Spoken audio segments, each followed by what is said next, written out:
Welcome to a live edition of the weekly Wowos. The first time we're doing a live edition when we are in office. Last time I did one, we were at the Lakeside Oval in Entebbe. But this time we're bringing you a special live edition from our office here at Kawowo Sports, as we're going to look at a bumper schedule that has a lot of rugby, basketball, and football. So get ready for a big weekly Wowos edition, where I've been lonely for the last couple of editions, but we have a full house. Everyone is available. I can tell you Franklin Kawowo is safely back from Abidjan, Cote d'Ivoire. Cote d'Ivoire or Ivory Coast? I don't know what people prefer it. I mean, we are Anglophone, so we prefer Ivory Coast. Ivory Coast. But Franklin Kawowo is back with us from Cote d'Ivoire, where he was following the Gazelles when they were taking part in the Afro Basket. I'm your weekly host, Dennis Msali, and I have Joseph Man Mahomes with us, our resident rugby expert. And later on, of course, the connoisseur. And later on, we'll be having Kyle Kule, as we talk about everything of your favorite stuff you've been able to read on Kawowo Sports. They gave me a script, but deleted the first item on that list because it was very personal. It was very personal. Yeah. But as well, forgive my voice because I have a bit of a cold. But we shall be able to hold forth. Last week when we were here with Koja Ismail Chionga, he was able to review for us the first game of the Uganda Cranes at the Championship, where Uganda went down 3-0. But he had promised that Uganda will be able to come back, and there have been jubilant fans all over the last 2 game days. Actually, the most recent one, which was yesterday evening, sold out by, I think, 10 a.m. It was difficult for you to find a ticket. Yeah. That's what winning does for a team. When people came out for the Niger game and Uganda won 3-0, the Guinea for the Guinea game was 3-0, then the Niger game was a must-watch for everyone. On a Monday, for a game to sell out by 9 a.m., that's incredible stuff from the football lovers and all those that follow of Ugandan sport. I think one of the takeaways for me is that I've been there for the Algeria game and the Guinea game. Yeah. Ugandans actually love their country. They sing the national anthem and you feel some goosebumps. Look, I mean, somebody said sometime back that Ugandans, when there's an opportunity to gather, they will be there. And of course, gathering for a cause like this one of supporting the national team. I mean, generally speaking, I think Ugandans are football-loving people, generally. And so it is not surprising that they fill up that stadium. I was watching yesterday with a couple of guys, and one of the guys, they've been putting up the fans on the screen, and someone mentioned, hey, people with braces have started watching football. That means football has raised its value. You sort of try and connect it in such a way that you would expect people with braces at basketball, maybe rugby, and cricket. They say that people with braces are watching football. And the thing I love about those fan cameras is that you usually recognize a few people in that crowd. So if at all for a Monday night you tell your boss or you tell your wife that atenga kulaba ku TV, you'll be in trouble. You'll be like that CEO. You have to duck you have to duck in the stadium for you not to be very visible. But the Uganda Cranes conversation will be coming up a bit later. But let me start with someone who's been first time on the plane.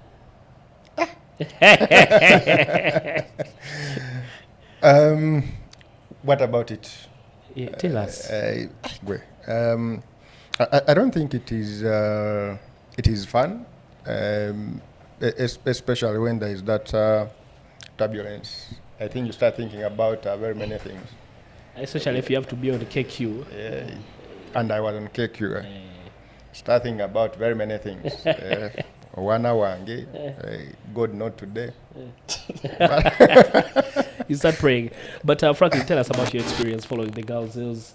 Of course, we'll have the Gazelles conversation later. Yeah. But just the experience being part of the journey for the Gazelles. I think first being very far from home, you start to understand a bit of what representing your country feels like far from home, the amount of stress that you have to go through in trying to represent your country. I mean, you now try to understand what it takes to be, first of all, in a country where one, language is a problem, food is a problem, and all that.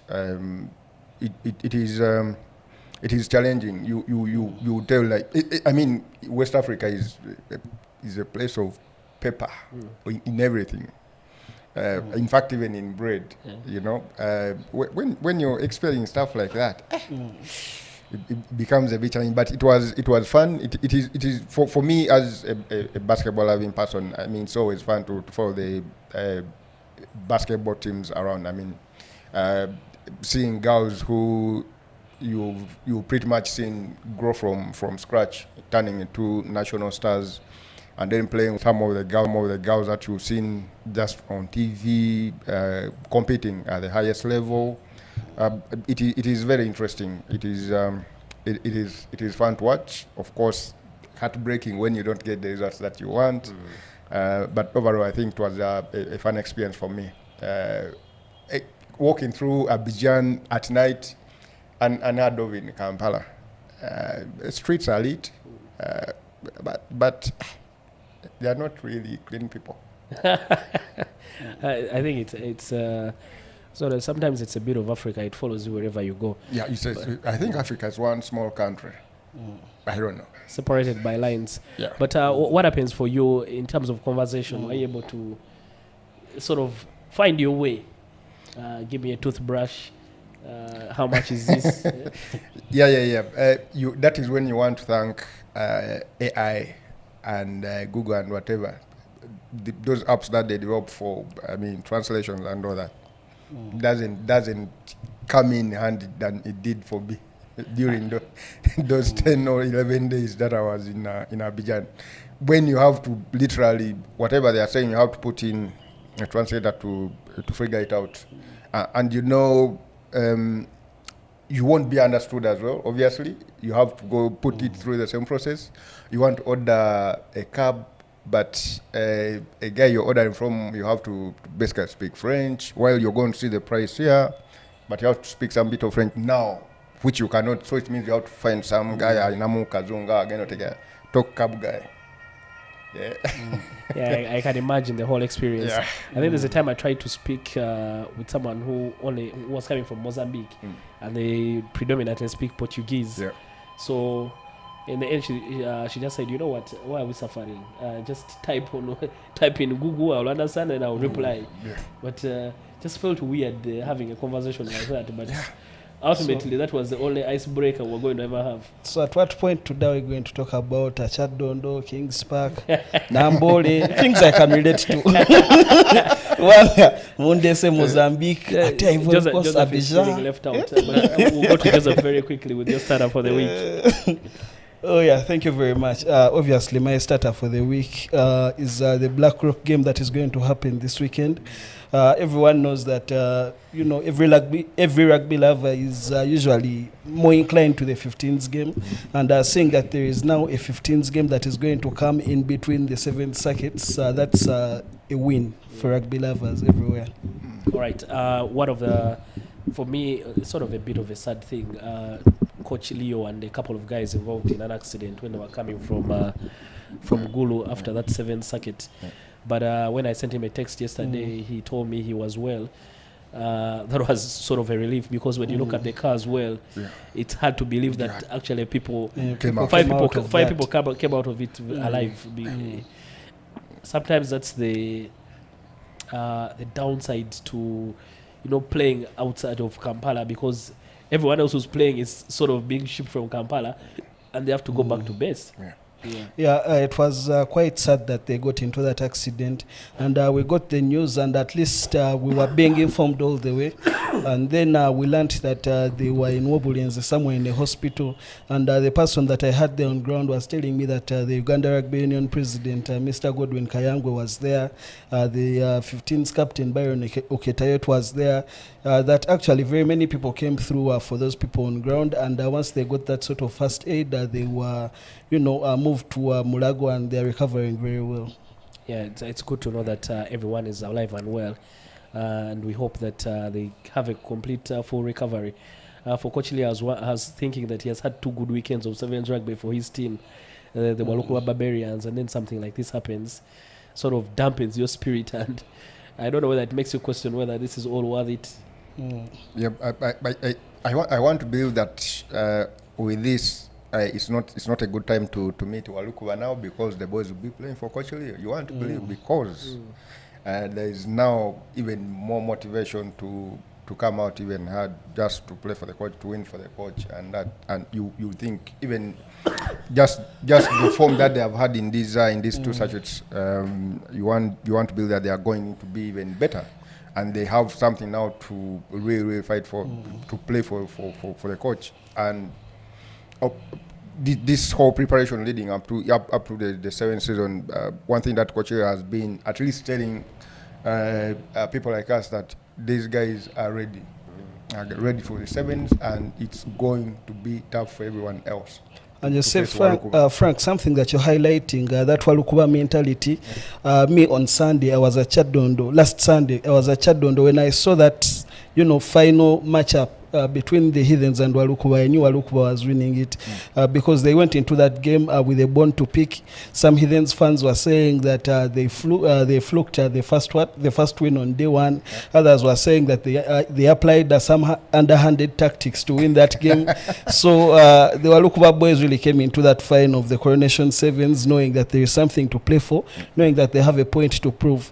So now when they face such a debacle as that accident, because there is also another gentleman called Duncan Kiria who also got injured in that accident, we would think that is something to play for. That is something sort of like a motivation when they go into the next circuit. All right, Coach Leo, Duncan Kiria, I think Kamau. I didn't get the other two names, but wish you a full recovery, and we hope to see you back on the rugby circuit as the 7 series continues.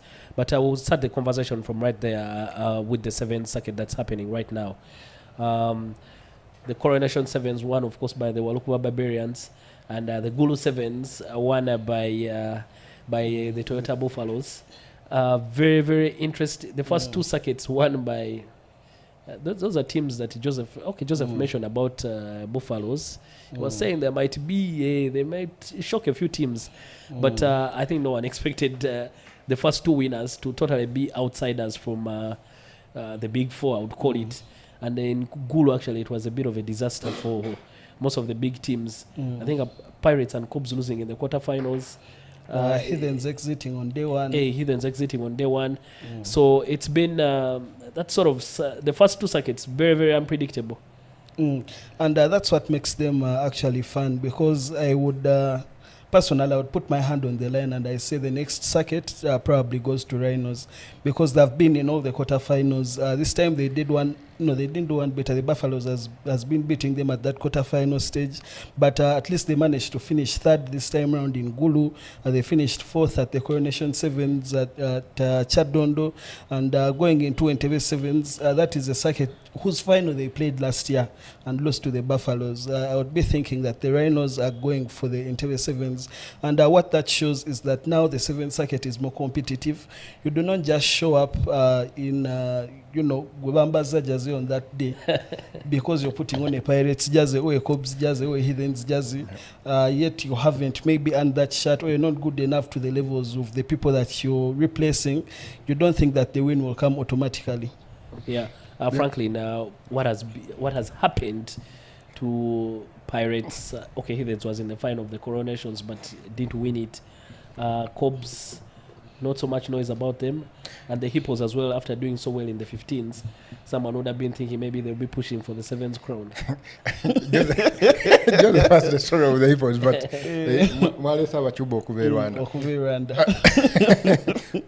it is.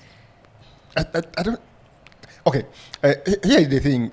Right from the 15th season, if somebody was really keenly following, the gap in terms of competition from between the big sides, the so-called top 1, the smaller sides has really changed. It is no longer a walk in the park. For anyone, you're not going to pretty much come and be cocky and think you're going to win a game.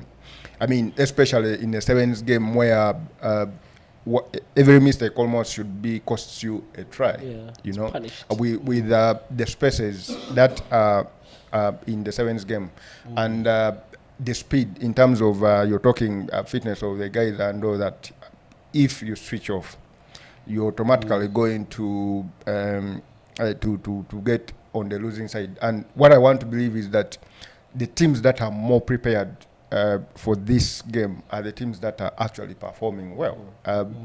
The team structures because when you look at Buffers, for example, when you look at Walukuwa, for example, during the 15th season, I think they had some of the best performing backs, and as we know, 7 is a backs game, of course, and getting these kind of results in the first 2 sachets is not really surprising for me, because there were signs from the 15th season that these teams are going to be a bit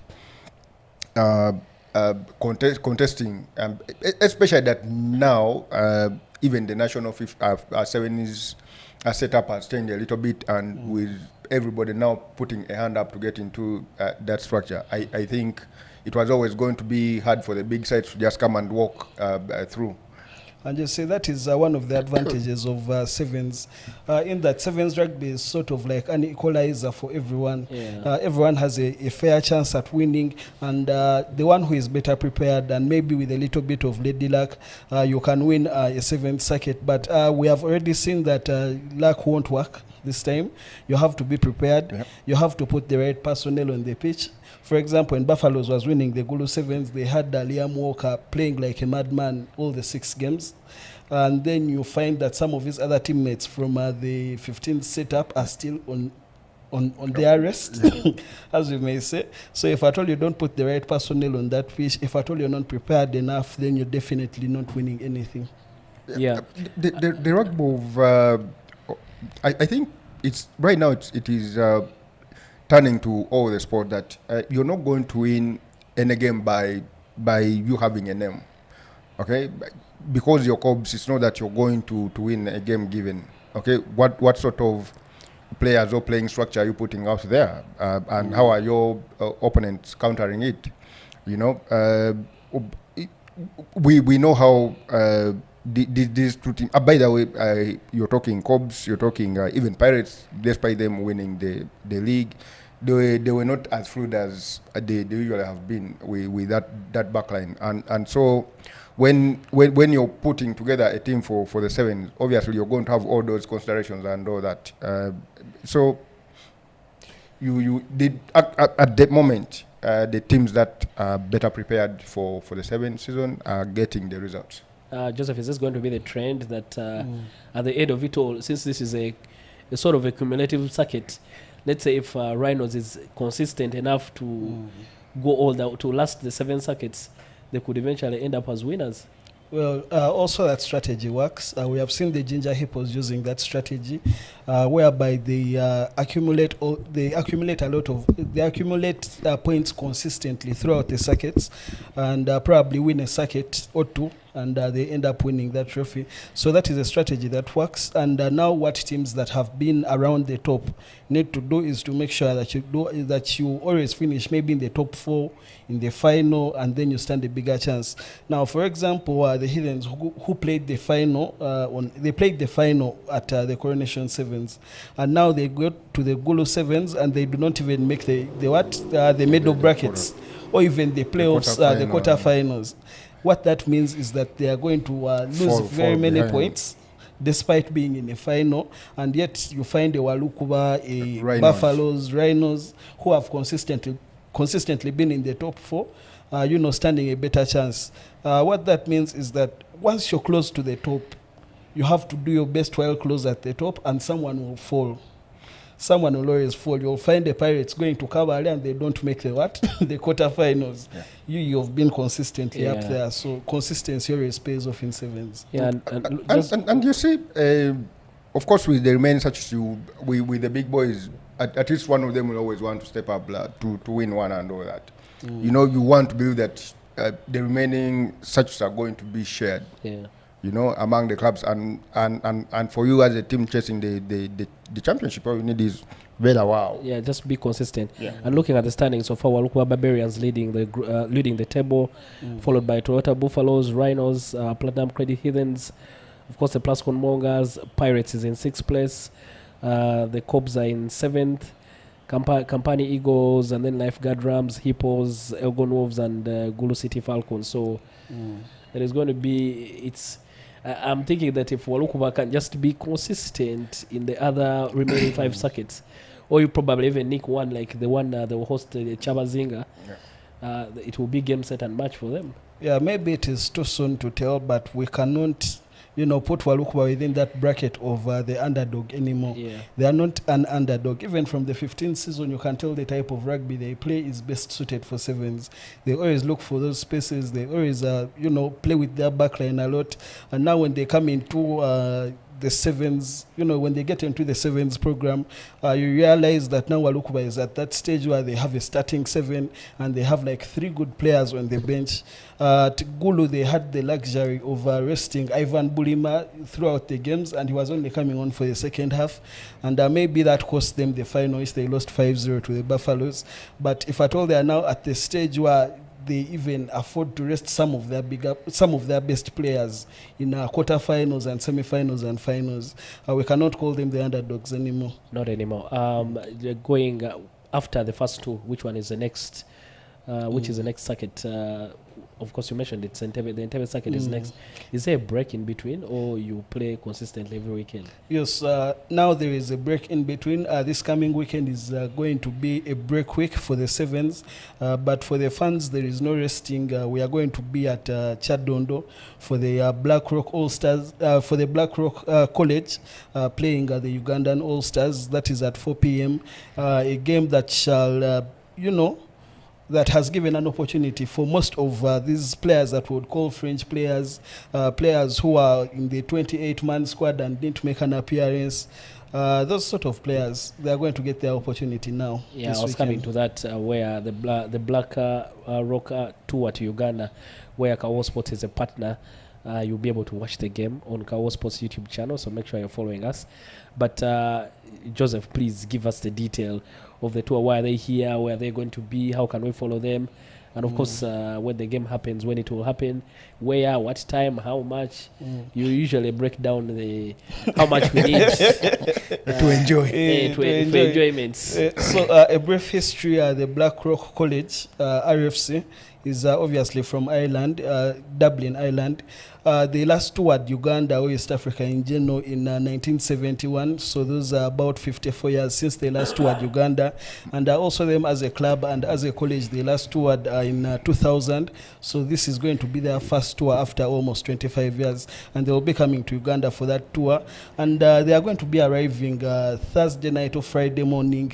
We shall have a press conference that will be live on Kawowo Sports as well. There shall be a press conference. Then the captains run.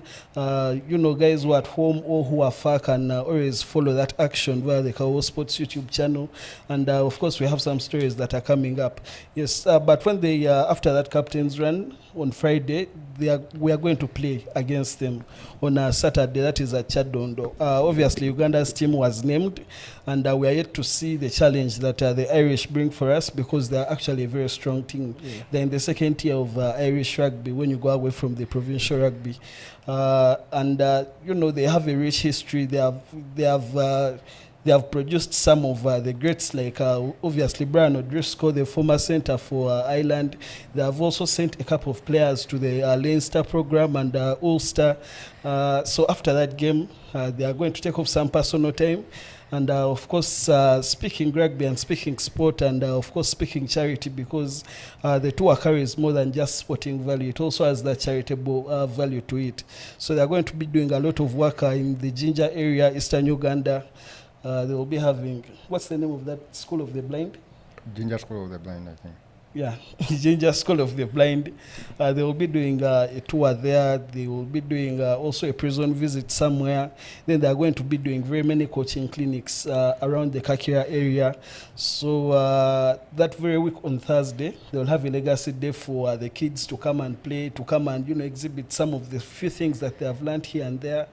Then on Friday, there will be a fun rugby day. and that is what most of us are looking forward to. We are going to see some of the Ugandan fans. Including yourself. We are going to see some of the Ugandan fans. So Mbajagala Franklin again. Omwana amuwe bibi. Quick hands. You're always writing about me in Kawowo. Could I have you? I wanted to find out who made this possible. Who made contact with Black Rocks for them to come and visit Uganda and actually even play an exhibition game. It's not just a visit, but there's a whole detail to it. CSR and then the rugby and then giving back, of course, to some of the youngsters at Chadondo. Who made this whole tour possible? Of course, the Black Rock is a big institution in itself, but they have had various partners and they have had well-wishers who have, put in a few coins here and there so that they make the tour possible. But from the Ugandan side, big credit to Coach Saidi Atibu of the Kakira Simbas. He has been very instrumental in making sure that this whole tour comes together.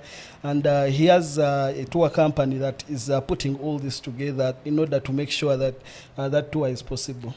All right. Don't miss everything about the Black Rocks tour when Black Rock College tour when they're in Uganda on Kawowo Sports. We'll have all those, the video highlights, the game itself, and the detail from their CSR work on Kawowo Sports. So make sure you subscribe to our YouTube channel for you to get all that conversation. But speaking about the Ugandan All-Star team, last time we were here, we only knew the captain and the coach, Kevin McMort in charge as the coach, and Michael Okorach named as team captain. We have details of everyone else who will be in the team. Joseph and Franklin, break it down for us who will be featuring for the Ugandan All-Star team. I think we are going to start with Franklin. Who are some of the players that you're most excited to see in that squad? Because we actually released a very strong 33-man squad. And of course, Franklin is laughing because he's happy his best friend isn't in that squad. Franklin, if you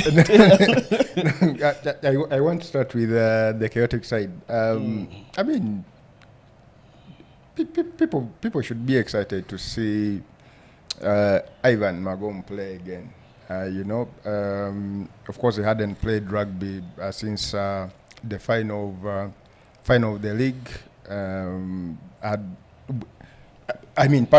Personally, I'm looking forward to seeing him play because these are games that are meant for players like that. Players who improvise, players who are smart, Those are the players meant for exhibition games like this where all you have is to show skill, kind of do things that are not on script, when playing things of an all-star, it's serious but not very, very serious, and for me that is I think the excitement. The rest of the guys, I think it's normal. It's normal, but and of course, I haven't seen Asman Mgewa play in a while. I hoped they would have him on the national team. I want to see what he can do again in that front row. Who else? You see, Frank, what you are describing about Evan Magomu can best be seen through that final. You remember that final against the Ginger Hippos? Yeah. William Corey starts ahead of him. Ivan comes on. The Pirates are behind. He missed a very relatively easy kick, but then he scored a try that tied the game at 20-22. And then once they got that slim lead in the extra time, Gabaraba Hippos, they are tired. Yeah. Now that's the Magomu that you want. Yeah. The Magomu who is just free flying, having fun, doing whatever he wants. That is the Magomu that we also want to see when we go to Chadondo this Saturday. Yeah, of course, Magomu with some disciplinary issues there. I think the moment the team was released, people started posting DC hearings and bans. Joseph, was it an indication that actually you can't play this game, or your issues only if you're only about the 7s or the 15s in the league? But the moment the team was posted, the guys started throwing out the why is that guy playing? He's supposed to be on a suspension or something like that. So I believe this whole issue has been mishandled from both ends. First of all, this is an incident that happened on May 13th in Mbale. It wasn't reported until July, and the sanction only comes in August. So you feel like the timing is very poor in itself, which causes someone to think that there is some sort of sinister motive behind the timing. Why now? If at all this happened in May and then it was reported in July, why didn't you sanction that person right before the Rugby Africa Cup? Why are you doing it now, right before another opportunity for him to play some rugby? So I understand why they feel like there is some sort of injustice there. But we have to note that this game was sanctioned and blessed by the Uganda Rugby Union. And of course, the president was there on that launch of this whole tour. So that should tell us something. It may not be a union activity, but it is an activity that has been blessed by the union to happen during this specific weekend. So we wait and see on Saturday. All we have to do is show up at Chadondo and wait for the person putting on shirt number 10. You never know. Yeah, well, maybe you see someone that you want to see.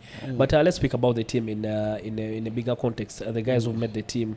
Michael Okorach is the captain.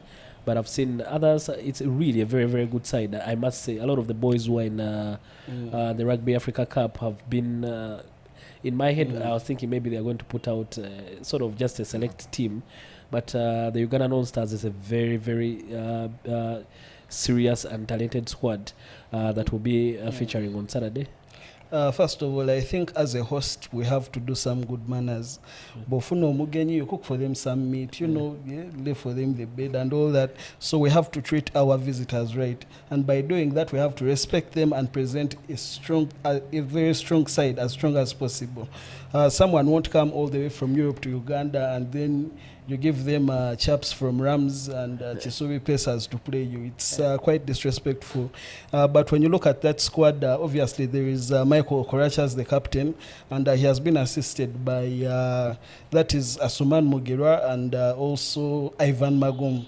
But some of the players that are in that squad, for example, the man on your screen, Alan Olango, he has played sevens for Uganda before on various circuits, but now he gets an opportunity to play some 15s rugby for the national team. And there are other players in there now, like Andrew Diambo as well, from the Hippos to the Cobs, and then he got a chance to play at the Safari Sevens in the Uganda select side, but he hasn't played for the Uganda 15 side because of some eligibility issues.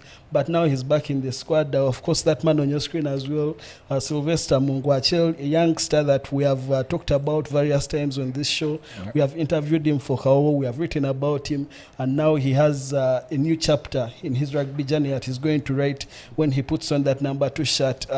Lawrence Sebuliba, what a surprise! I know. First of all, when we saw the initial squad, was it the Commonwealth Games or something? He was scoring a try for Uganda. There is that famous clip where they say the 23-year-old Sebuliba, and everyone rioted. But anyway, we see Sebuliba coming into that squad, and he's coming in surprisingly as a flanker.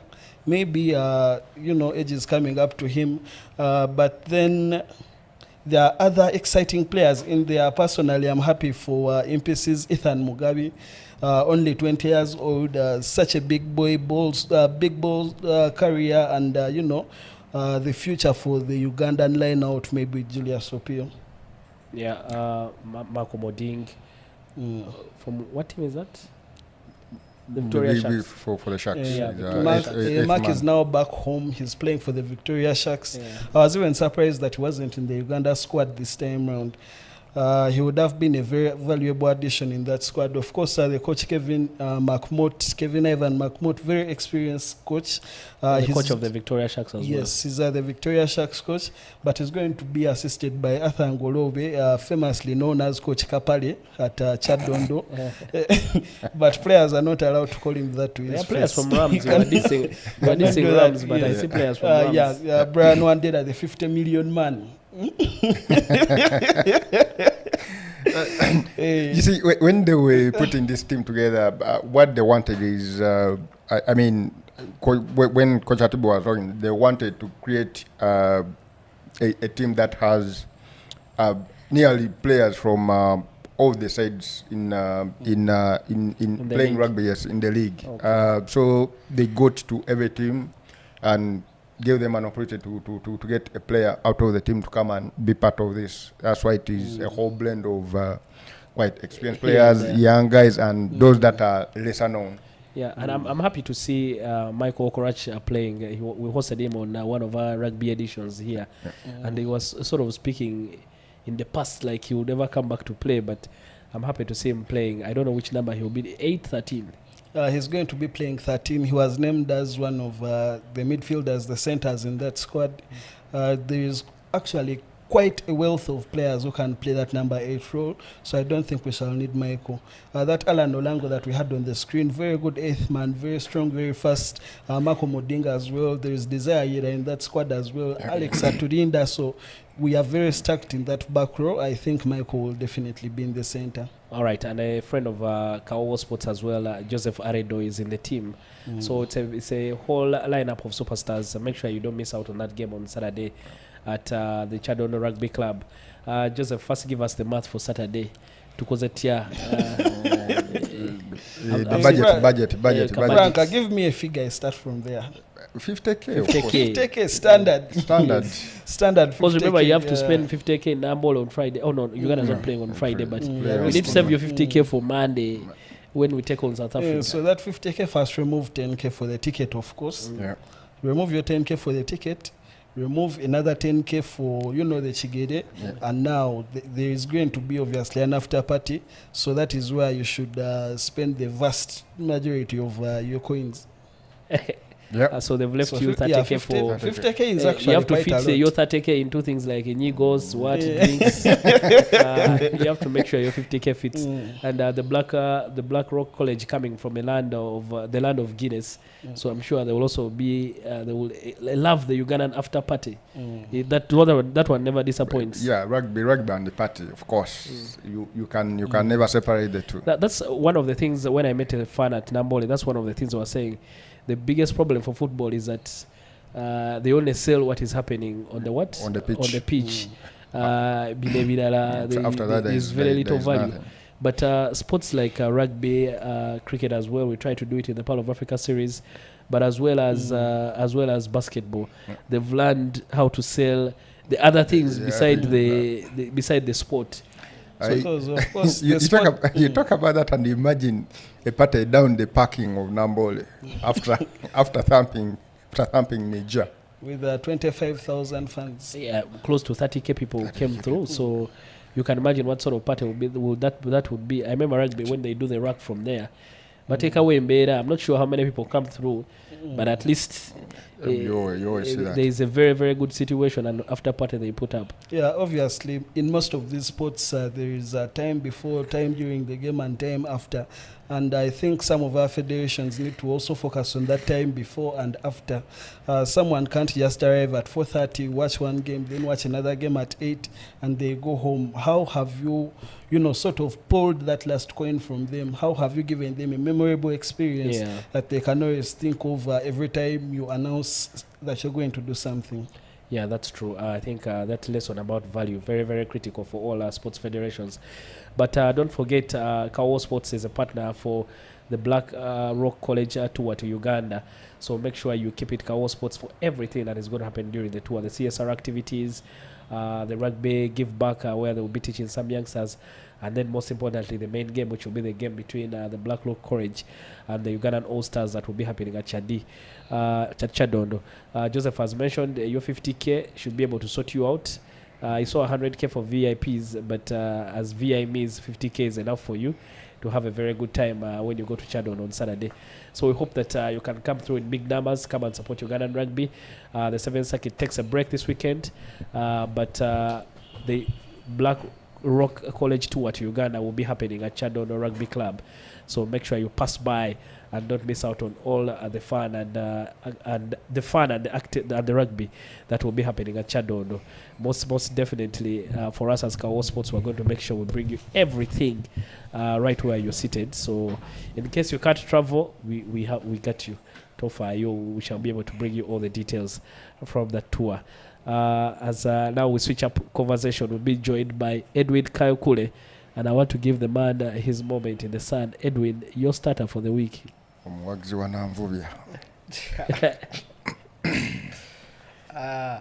Starter for the week, surely it will not be far from Chan. I think for me, it goes back to the man in Joel Sorunjoji. For many, they might wonder, but the man has played top-tier football for just one season after switching from Kajansi, a place that is very close to where I stay.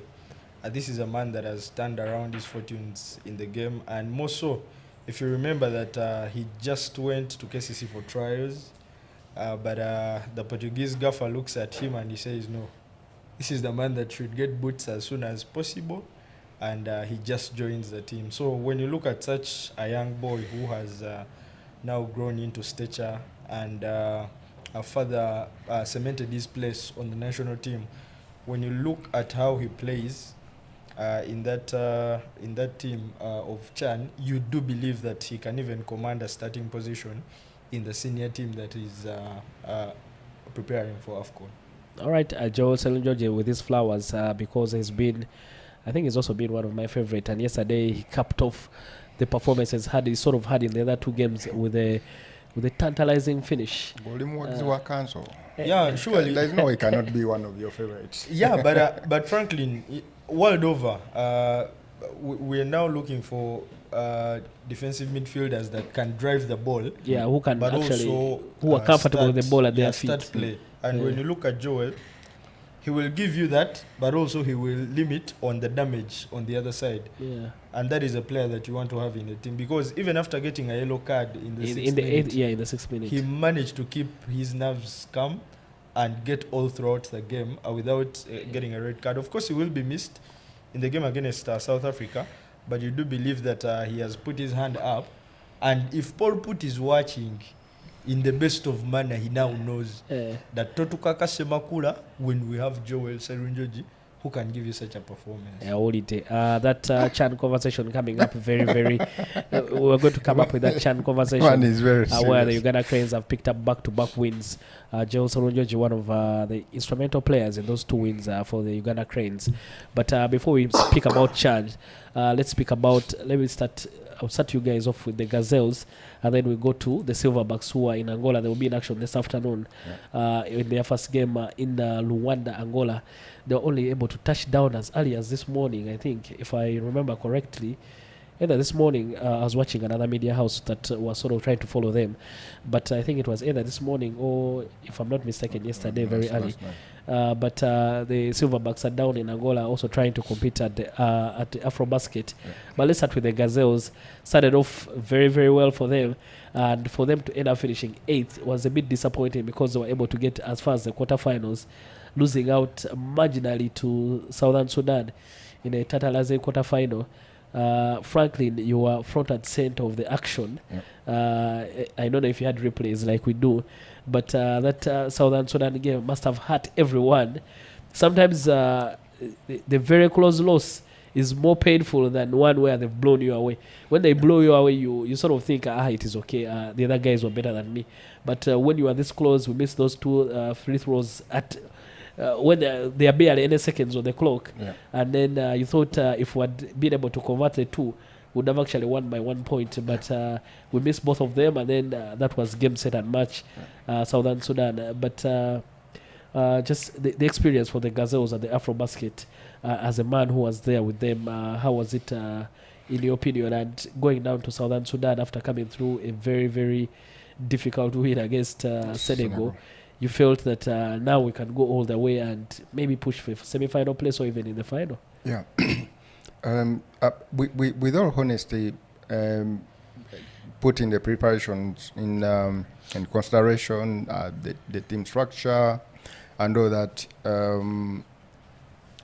finishing 8th in the tournament was an underachievement. I feel even our players will admit to that, especially in a tournament where I've beaten Senegal, a very strong team on the continent, and not just in this particular tournament, but they have been consistently strong, including this very one. The game against South Sudan was always going to be a game of nerves. Reason being is that, one, we are in the same zone We played them before. Of course, they hadn't won at all, but they have a coach who was coaching Uganda at the last AfroBasket. So in terms of scouting the players of Uganda, or the kind of structure how Uganda plays, was always going to be, I want to say, a bit more detailed for him. Knowing that Uganda is going to, especially after watching how we played against Senegal, and the players on whom we rely upon to get the points, I know that it was always going to be a difficult game. But obviously from the Ugandan perspective, the pressure that comes with playing a game like that, or a team that is that you believe is a little bit lower than you, whether you're talking in terms of quality, whether you're talking in terms of, I know that, I think there's that small pressure that comes with, like, you don't want to make a mistake. It is a game that you expect to win. Actually, it is a game that many Ugandans thought we would win, including myself, by the way. I thought it was a game that was going to be relatively easier than it was. But what was difficult is that it was very hard to deal with the length of South Sudan. At some point, it came out clear that as a team that is too tall, it was always going to be hard to deal with that length. And of course, it came out the By length, what do you mean exactly? Tall players defending. You see, when you're defending, like if you're playing against a player who is going to put a hand in your face, and you basically makes it difficult for you to make a pass or to take the shot, it's always going to be hard. And that is pretty much from their guards to their forwards to their center. They're big, if I say bigger, yes, bigger than Uganda, and of course it was always going to take something special for you to get anything out of that game. And what needed to be done was to create some sort of separation early enough.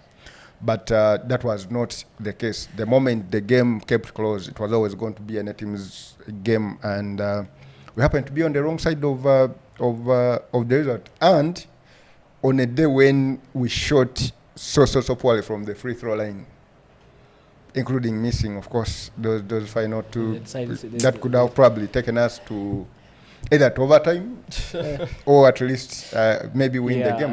At least win the game. It could give us the win. Normally in cricket, we say in that situation, first you go for the draw. So you make the first one to tie the game. Yep. Whatever happens on the second, it is okay, but you've tied the game. But Kyle... the pressure of the moment, pressure of the moment. Yeah, Kyle, just to pick out on some of the players who really did well. For me, I'm very impressed with... she's called Nyamwenge.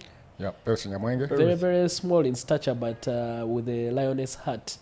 She really put in a very, very big shift, especially even when she was coming up against players who were bigger than her. Yeah, but also change of position. Like, she's not a player we've seen so much pointing the ball or bringing others into play. But you felt with the speed and belief, she surely put up a good show. But for me, if I just get back to what Frank was saying, there is normally a problem when you get into a game and you look to be the superior and not the underdog. Yet in most cases, you used to be on the side of underdog while you're chasing the superior. In this case, we found ourselves in a place whereby we had 1-2 games. You're getting out of the group and everyone is talking about you with how you've managed to see off Guinea, then take away Senegal. So everyone thinks it's going to be easy for you. Yet on the other hand, South Sudan had lost both games in the group. So it looked like it was going to be easy. But in real terms, you're on the continental showpiece. That means everyone has at least 1 or 2 things to learn from the other, but also to learn from the tournament. Yeah. Now, what makes change is that when the tides are changing, the person who is a bit of underdog is in a safer place. In that, if they lose, we've managed to fight and reach this place. Yeah. But while for you, when you lose, it is going to become a tournament spoiled.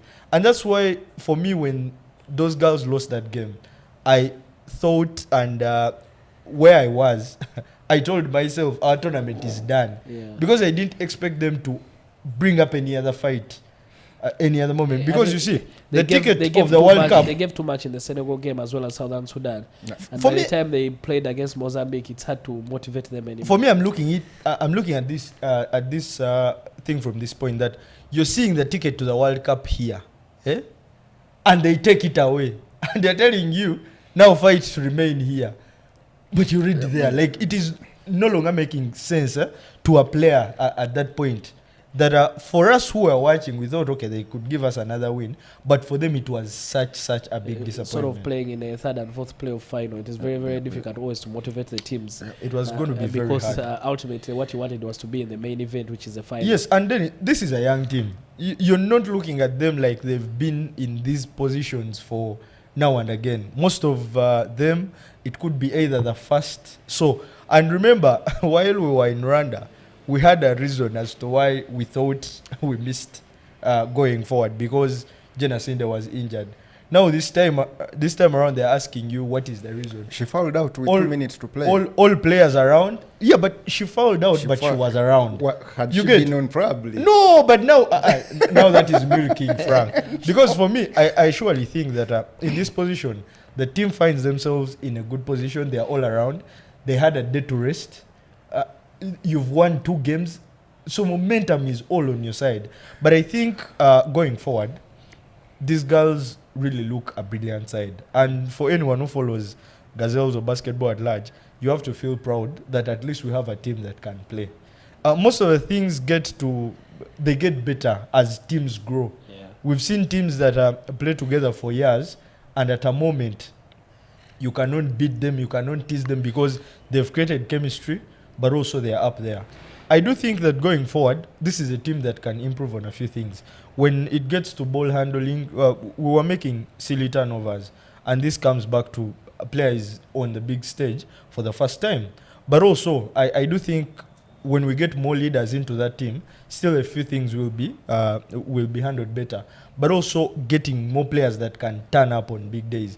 Because for me, the difference is also, if you can turn up against Guinea and you put up big numbers, kindly help us do the same when we're playing against what? South Sudan, more so in a game where we want to win. Now, the problem is that there are players who will shine in games where there is no pressure. Now, when it comes to a place whereby bongedde mwenku omuliro gweyongedde.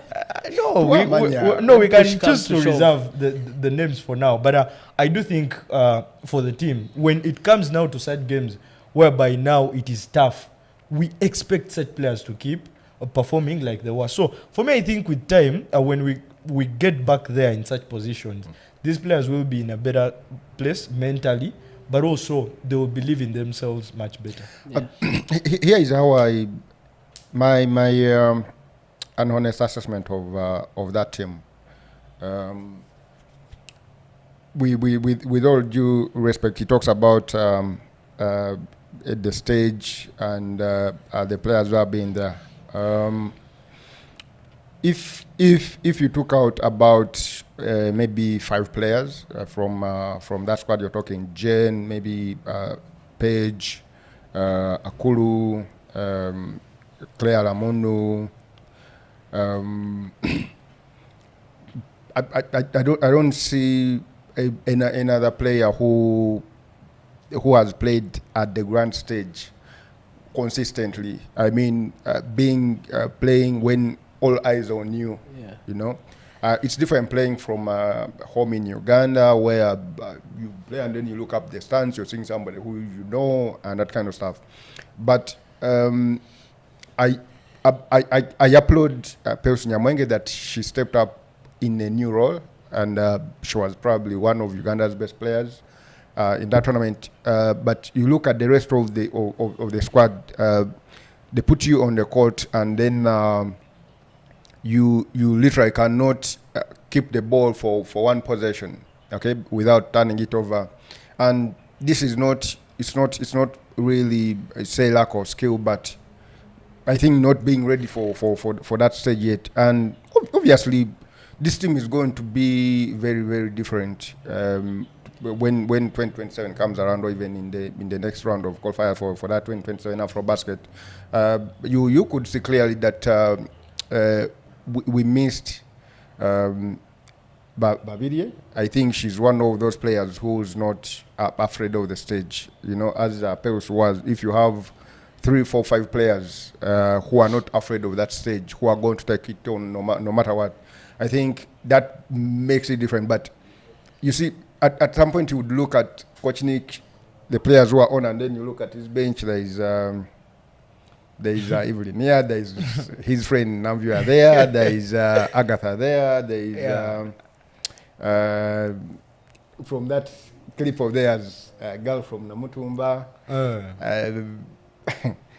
And then you're like, okay, who do I call upon from this group that is seated here to go and play? I mean, even Jamia Nanskombe Zama, I wouldn't be surprised. I will not be surprised if this is her last tournament with the Gazelles. I don't think she has given a good account of herself in these 2 tournaments that she has played in the qualifiers and this one. But you would at some point feel for Coach Nick, and you're looking at his bench, you're like, okay, I'm pulling off Jen, but who do I put in? Okay, I'm a pull off Robinson. Who do I put on? If I'm pulling off Akulu, who do I put on? You know, and you could see there is a huge difference between the starting 5 and the bench that follows. And you could see that with the bench points, especially. In fact, even in the games we played, the bench production, especially the games that were tight. Yeah. You know, the bench production was not there because even from the coaching perspective, you look at your bench and like, Uganda, you know you're going to concede points on the 2 possessions that you're going to have, and so that also made the starters play extended minutes. You know, when you have your starters playing 30 minutes to 35 minutes, you know, some of the games you had Akero in the game, of course, that game in Senegal where we played where I played 45 minutes, had them playing almost 43 minutes. Yeah. And man, but I don't think the bench was strong enough to complement what was the starting 5. There was very little rest. I mean, you look at it, you look at a team like Nigeria that won the championship, and they get off someone the one they bring on is equally that good. Close, yeah. You know. And I think that is the level where you need to have a group of players, at least of the 12, have like 10 who are ready to go. Yeah. But I don't think the group that we had like maybe 4 or 5 players who were not really ready for that stage, to be honest. Yeah, and that's why I will cement that it's a learning process. Yeah. I was talking to one of the players, and I was telling the player that this is a tournament done. It is best to pick lessons and go forward, because even if you lament and cry a bucket of tears, that is something gone. Yeah. But when you pick lessons and go forward, I still believe that our team is not as bad as position 8. Yeah. But of course in most cases, it is just very, very small margins. But we would see, by the way, this at some point, I think I realized the importance of sports psychologists, I think, in that tournament. You would see the Gazelles on arrival from the bus, and then you see how tense some of the players are. You know, you can have your headphones on and all that to mask all this stuff, but there's stuff that you can't hide. You could see how tense some of the players were, especially your friend.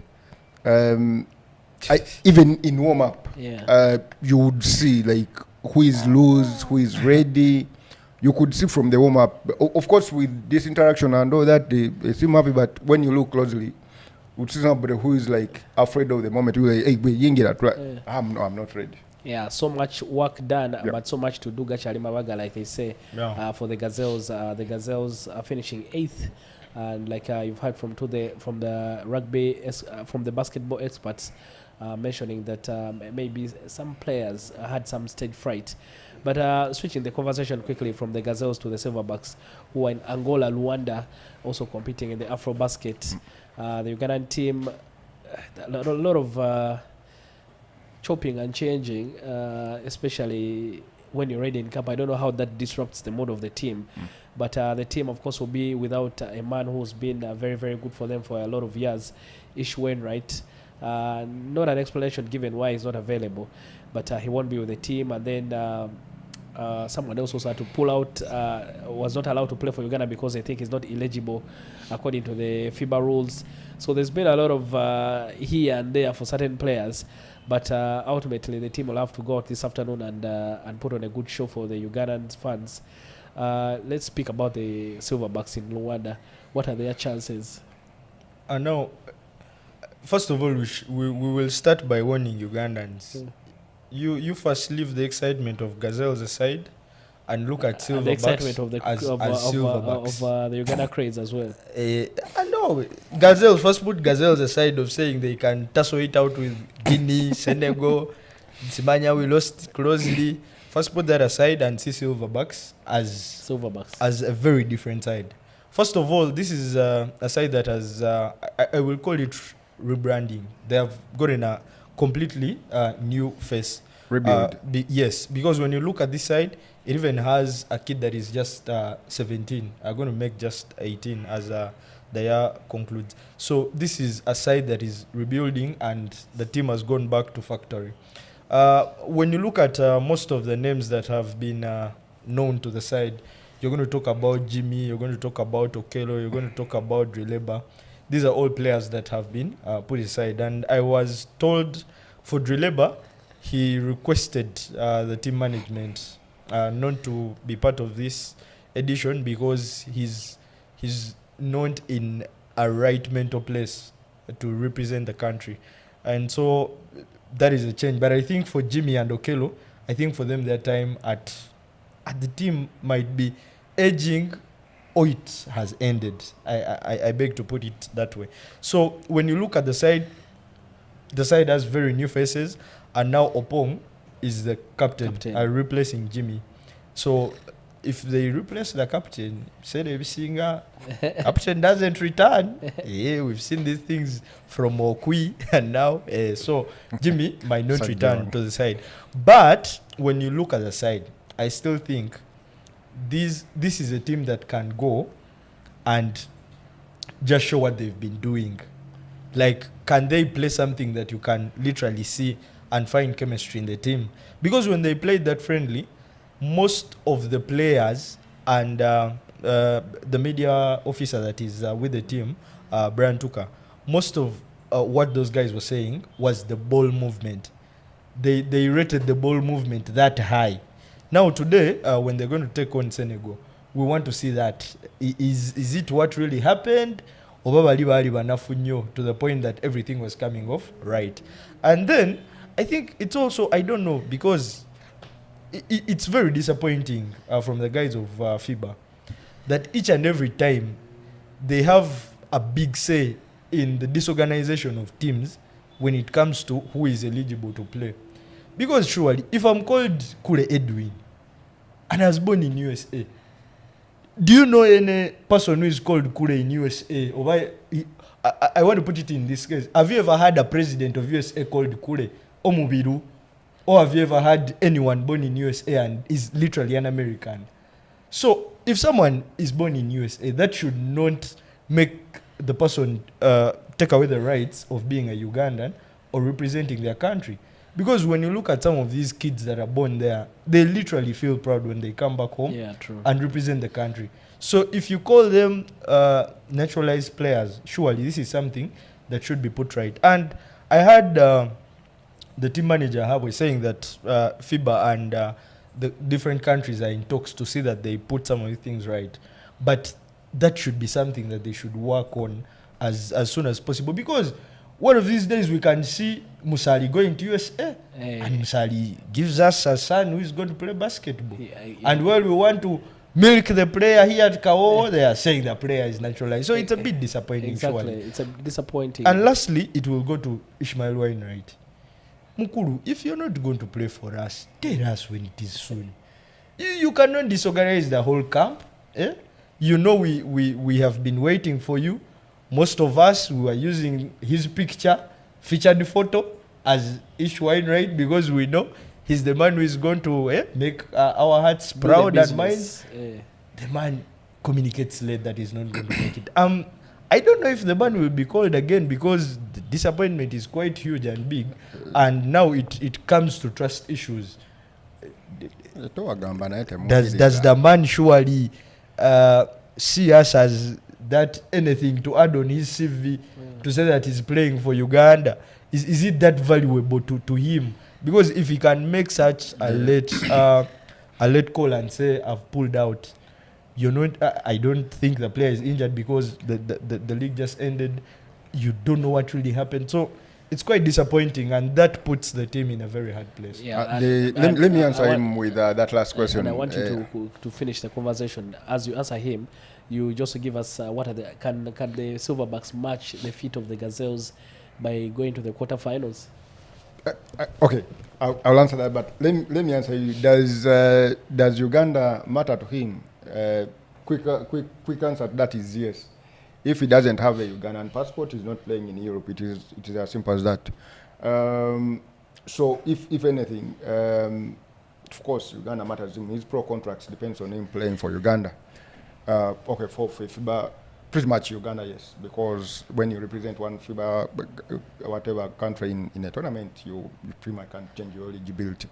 But what Edwin tried to labor explaining in the first place, Ugandans, please don't have expectations of this team in terms of performance. Whatever performance they are going to put out there should come as mwebale kola. Okay. When you look at the structure of the team, this is a team in a rebuild. I think for the next round they are trying to rebuild for the next round, and not this particular one. With of course, I had an opportunity to look at the players that they had identified, that Albert and his team had identified for this tournament sometime early during the year. And you look at the players that are now in Angola, it has been a whole lot of change in terms of that roster.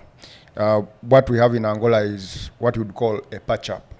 Okay, we will try to patch up players to come together, be in a training camp, and then go represent. I don't put a lot of expectations on this team as Ugandans. Whatever is that they get out there, we shall thank them for that. Are they going to compete? Absolutely. The thing that is with the head coach George Ganopoulos is he always encourages his players to compete. Okay, and so you're always going to expect that competitive, regardless of the result that is going to come. But obviously, for the new guys, it is going to be like an audition. Are you ready to take on that jersey? Obviously, he talks about Tejan, the under-18 kid who was there in Kampala during the qualifiers. Of course, they are looking at that as Uganda's next point guard who can attack and, of course, score as well. He can assist the basketball, and he has he's growing into a big guard. You want to believe that this is an audition for the next set of Silverbacks that are going to take on probably for the next decade or so. And this is just like a tournament where they are starting to identify a team that is going to pretty much carry on the league. So don't put expectations on this team. Whatever it is as they grind out, be thankful for that. Yeah, but they'll be very competitive. Frankly, let's run us through the schedule for the games quickly. They start off with Senegal today. We're playing Senegal. We're playing on Thursday, I think, and on Saturday we play Egypt, and that will be it. Yeah. For the group. For the groups, hopefully the Silverbacks can be able to go there and do the business and make us very, very proud. But like the guys have warned you, they put a disclaimer. Make sure you don't put any expectations on the guys, but they will most definitely be very, very competitive. But now we'll switch up to the conversation and speak about something that is happening right here at home in Uganda, the Chan African Championship that is being co-hosted by Uganda, Tanzania, and Kenya.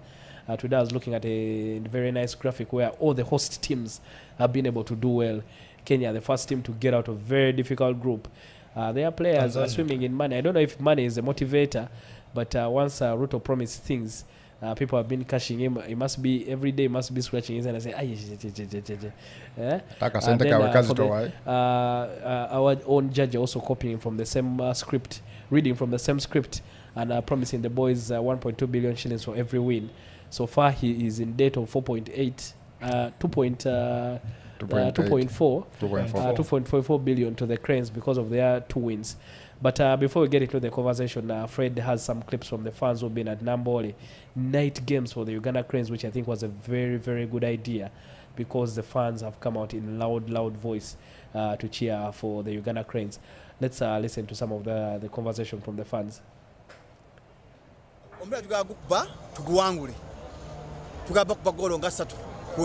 Kuliteka zukaga tebiga kusoboka Uganda ekolecha tuza kuwagira the Cranes nozo tulaba kasiku but Cranes blows hot and cold so we don't know if today they will be cold or hot. We are going to be hot. Uganda Cranes is hot. Satu 0. Uganda Cranes I think the coach got the tactics well. So from the word go, you would see that at least they had a strategy of attacking from the word go. And even the substitutes, they were brought in at the right time. And for me, I think the man of the match, Semgabi, did very well in front. He was able to give us that aerial control. Overall, I know now, more or less we have qualified, so let's wait for the next game. What I'm trying to say, right now we are supporting Uganda Cranes, but the problem is one. We need more tickets on the online football. So talking about tickets, we need more online. Because the only problem is one. They normally close our tickets at around 7, at around 1, that is 1. Yes, the some. So they should add.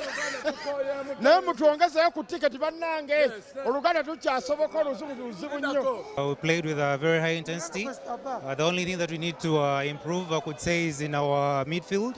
Our midfielders got tired very quickly, but I believe in the next games, if we improve, we shall do very well. I'm very happy for the win and hope to see the team progress to the next stages of the tournament. It was very good listening to the natural noise without the vuvuzelas. It's very, very interesting. I must have had a very lovely time watching the game today. We need more drums. We need entertainment. The entertainment we provide is not enough. Even if you shake it away, you shake it away. Well, I miss a drum. I need a drum in the pitch. I come with... First listen to me. I come with my babe. Afanda yagala kwefula nnyo balina amayinja mwana afande mwebereremu mwana. Uganda yenaku zino banange focusinga era mbasabe bongeremu amaanyi basambire ddala tuweze omupiira twagala kusambako n'Arsenal. Ffe ng'abakyala b'eziro bwe tusazeewo omupiira tugwagala abaana batulaze ebitone. Muzeeyi Museveni kyonyongera okugamba twagala abaana bongere ssente mu kisaawe abaana basambe omupiira ogusinga okuba ogw'amaanyi abaana abatulazeko basobola wamago ogulaba otya. Mbagala nnyo Uganda Cranes buli muna Uganda supporting the Uganda Cranes omupiira gubadde mulungi naye don't give up tujje ku South Africa kuba yeringa group stage final tukalye mwenda mujja tuwage Uganda Cranes oye muletera abasajja babatamiivu bana abato tebamanyi na ddiba mubalete Nambole tubajjeko mutwe goolo ezo ejo ate mwana babadde bawonye na goolo nnyakwe. We are representing all the West Nilers, and I'm called Eric Oyiro Jonathan. Peace. Come back for the next game. We are going to win that 1.2 billion. Museveni, we are coming back. Just enjoy. South Africa, we are coming. It's a warning, yeah. We are coming back. Taking 2 matches and you take wins only. Do you know that? I've really Those are the enjoyed fans everything. Uganda Cranes, oh yeah. Uganda Cranes, oh yeah. We are better than them. We are better than them. Everything has been massive. I've really enjoyed. And from the way I started this conversation today, I was telling you guys that Ugandans actually love their country.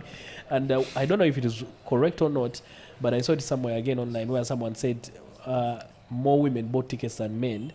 I don't know how true that is, but I've seen a lot of women coming out to support the Uganda Cranes. For me, which has been a very, very good thing. When you're in Nambole and you see the Kawowo Sports mic, the Kawowo Sports mic, please make sure you say something.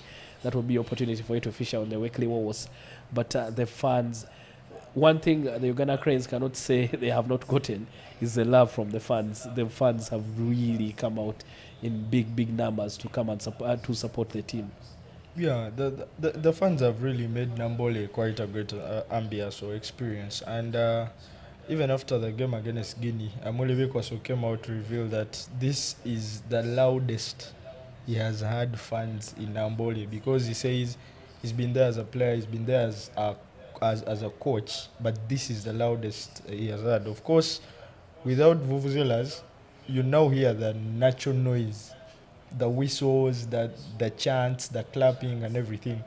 So this is quite a new ambience. We are used to the vuvuzelas rallying the fans, but now the fans rally themselves, which is quite pretty. And I think the players have more than one reason to come up and give us the best of show, because 1.2 billion is just at stake. The fans have turned up and they're not disappointing you, because for me, my scare was at that point when we lost 3-0. I felt that was quite dampening in mood, but also for a fan that has not had anything to eat, a new experience of online tickets, they've lost 3-0. That was pretty much enough to send away a fan. But if they turned up for that game against Guinea, that means they are loyal to this team, and the players have to even double their efforts. And I saw the fans are trying to do what normally Man City does. I've forgotten the actual term they use it, where guys hold their hands and then you turn your back towards the pitch, and then you keep jumping out. It's very, very famous with Man City. I've forgotten the name, but you can see people are trying to be creative in the way they cheer for the team. Frankly, in the first game day, no drinks allowed. When we went back for the next game day, someone was saying that that's why we lost. But of course, CAF flexible enough on the next match days and allowing food and beverages at Nambole. And the fans never disappointed. Friday match football, night for game, and we had 34,000, 175 fans coming through to support for the Uganda Cranes. Yesterday it was one. Add 5 to that number, yes. And when they are singing the national anthem, everyone is in unison singing along to try and cheer for the Cranes. The screen has done a very good job. The fans have, if anything, the fans have not disappointed. Dennis, before Frank comes in, just a bit. From the time I last sang that anthem in primary, it was by force that you have to sing and know the lyrics. It's the second time I'm singing it again. All the three stanzas and pronouncing word by word without being forced. That is quite amazing. Praise God. Amen.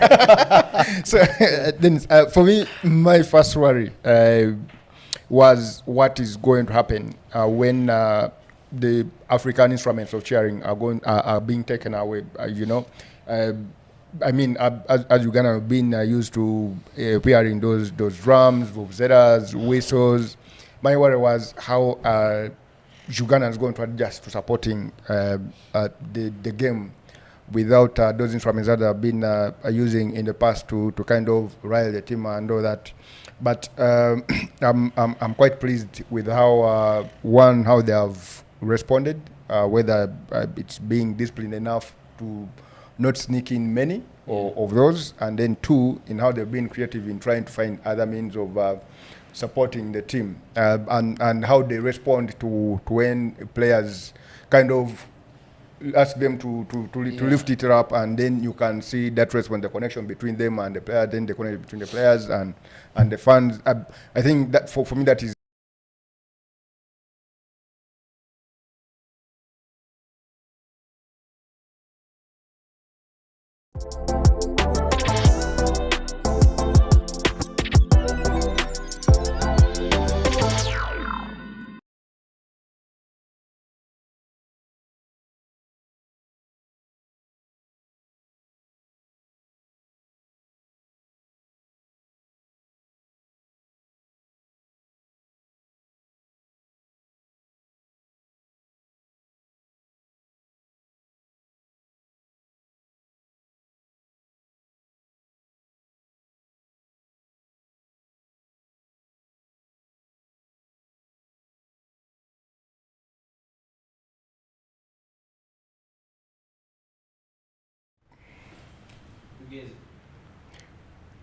Yeah, look, the fans I think have responded well without their instruments that were known to everyone.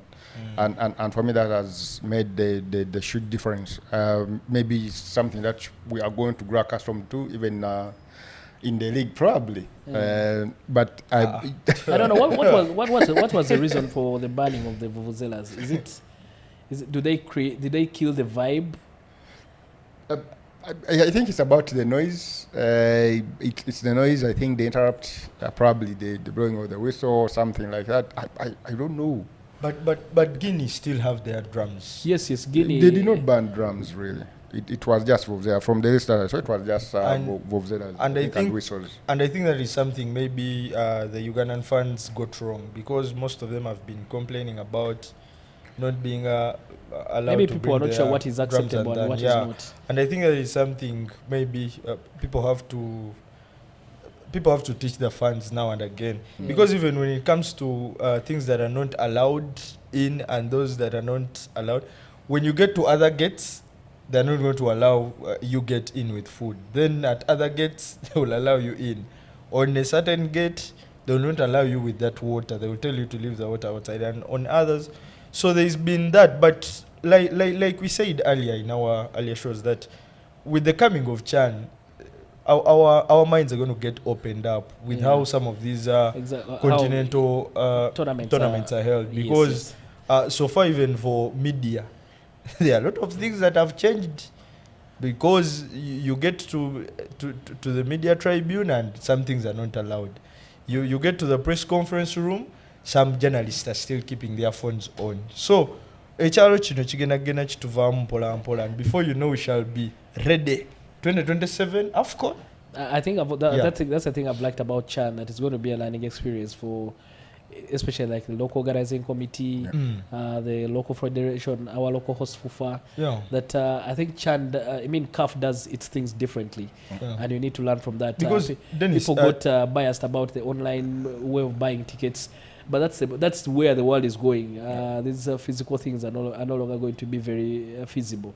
Yeah, Dennis, something's like we were talking to the CAF guy, and he was telling us that with football, while earlier you were saying that they sell more on what is at the pitch than what is outside. With football, they take it as a product, and so if it's going to be a product, there is an image they want for their product. That's why in there they want online tickets than physical tickets, because they do believe that by that they can capture the number of people who attended. So that can give them a better follow-up. Why have the numbers reduced? Good accountability. Yes, but also they don't want tickets to be sold anywhere close to the stadium to limit things like stampede and all that, but also to allow someone prepare, give this product more value. That tocha mukabucha musinoga, you're also going. Let me also go. You have to have it in your mind that I have a game on Monday against South Africa.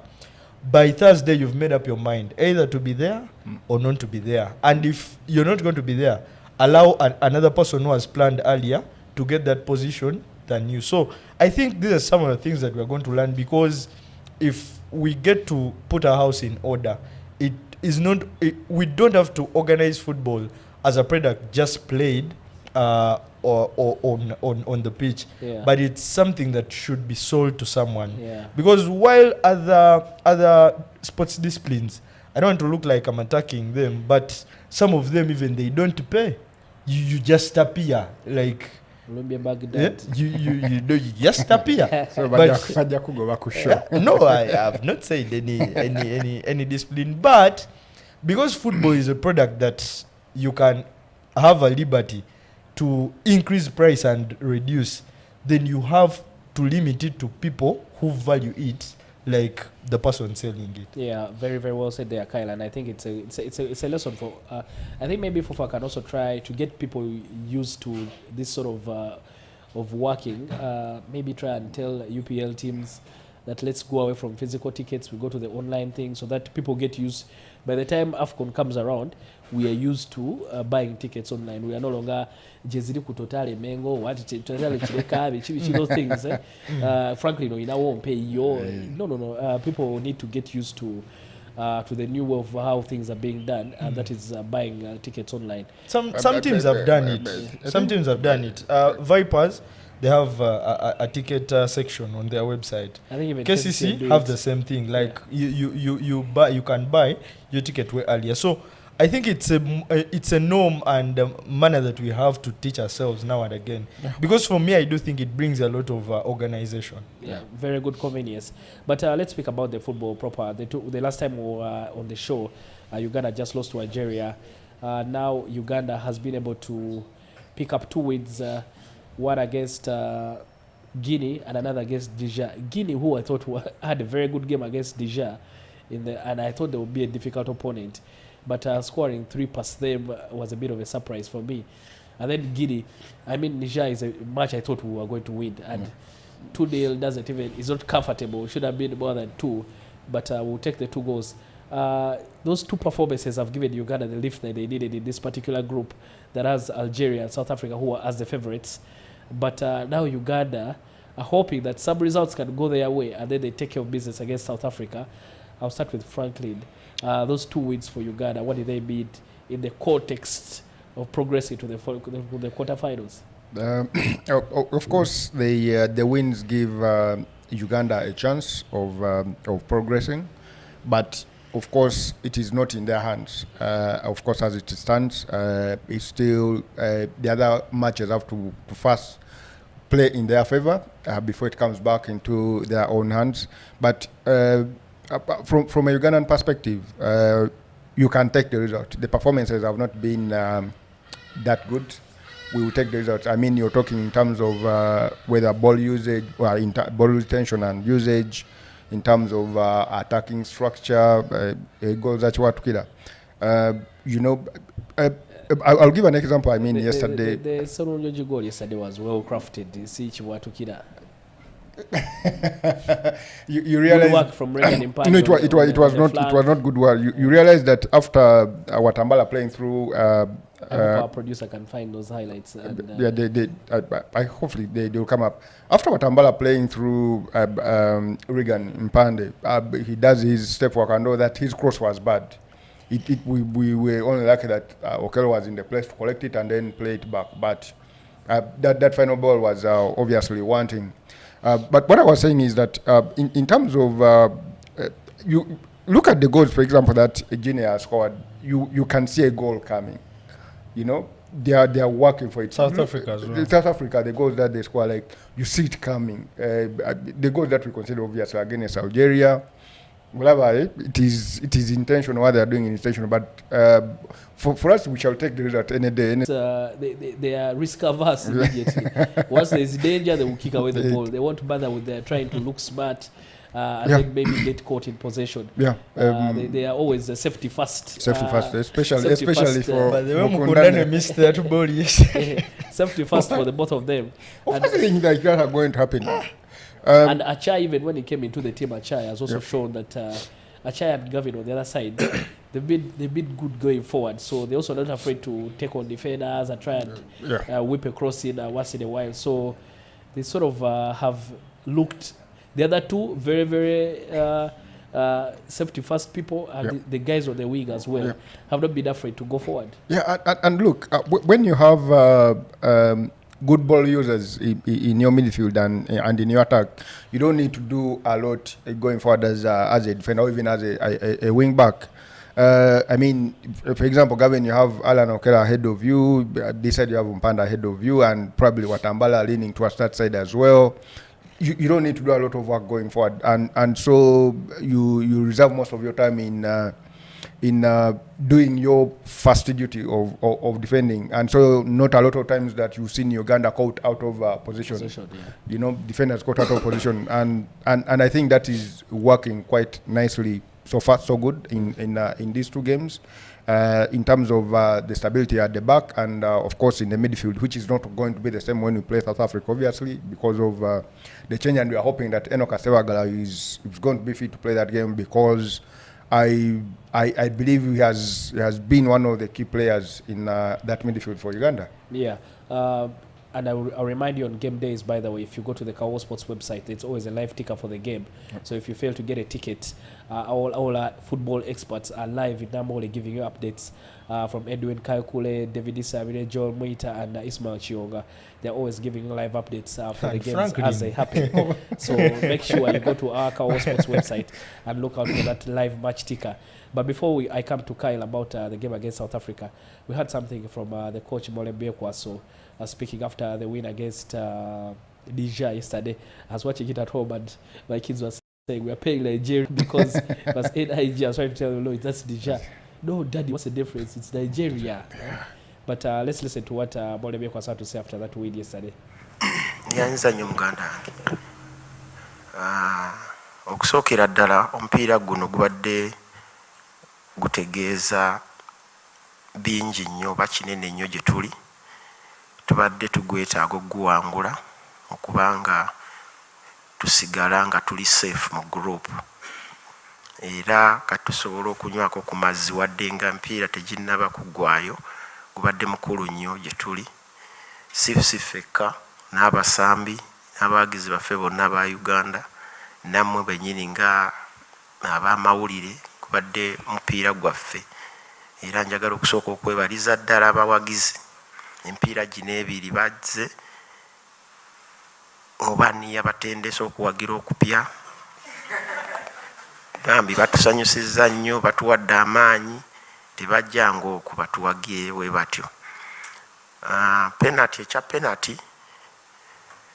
penalty eyo tebasobola gaba penalty ng'oli amulinyidde mu center era bagabirawo oyinza okukolera ensobi okulemesa oli okugyawo omukisa ekyomukisa CAF kati yaleeta barifali ababeera emabega atali mu kisaawe be basinga okusalawo ebigenda okuba naye ngaago simaanyi gaffe nga bakochi nga bamaanyi ga barifaries so nsuubira kye basazeewo kyekyo kibadde kituufu kuba ne TV eri ekiraze. Thank you, sir.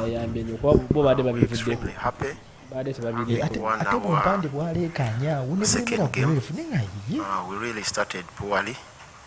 We lost 3-0, but we didn't lose the focus. We kept on pushing. We knew we could do it, and here we are progressing. Now we are only thinking about our last game against South Africa on Monday. All right. The coach Mole Bekwaso, Mole Ochama Bekwaso. I'm wondering how the two names connect, but Mole Bekwaso very, very happy about the fans, and like we've spoken about, for a man who's coached teams. I remember when he was harassed by KCCA fans when he was temporarily in charge. He's been a coach at Villa. Those fans are also not very, very kind. I think you're sort of used to taking abuse rather than getting praise. And after our first loss to Nigeria, Mole Bekwaso, they say he was summoned to State House to find out if the team is actually training. But the 2 wins, I think, have bought him some more time in charge of the team. Edwin Kaikule, the performance yesterday from the Uganda Cranes, very, very good. The 2 goals were really, I think Niger did give us enough. Joel Mutakwa wasn't tested that much. But the 2 goals, I think the icing on the cake in a performance that was really very, very solid from the host Uganda. I don't think the performance was solid or good, but I think it was just enough for the day. Also, if it gives you a 2-0 victory, you will take it as a fan. Also that so there are some things that we can allow. No, this comes from our clubs. You're going to go throughout our clubs. Which club really plays that a game that you're going to say is very fancy and all that? If our fans can still applaud Mukundane kicking the ball in air, it gives you a clear picture of what we are as a nation. What if they are Vipers fans?